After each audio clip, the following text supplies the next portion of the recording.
台风带来强劲的风势，导致在彰化市民族路的巷弄里头，一栋老旧的木造屋倒下了。倒塌瞬间还拉扯到了电线，喷出火花，冒出了浓烟。当时凌晨2点多，吓坏了熟睡当中的民众，还好立刻通报了消防队，邻里也帮忙灭火，才没有造成更严重的灾情。 凌晨2点07分，雨不停下，建筑物突然倒塌，拉扯电线，冒出火花，还飘出浓烟。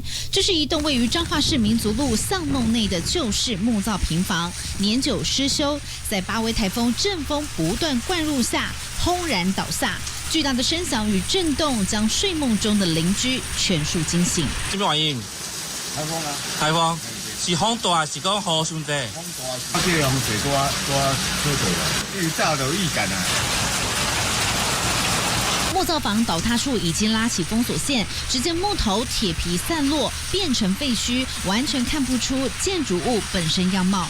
住户形容事发时就像打雷一样。由于电线走火，民众赶紧通报消防队，并协助扑灭火势。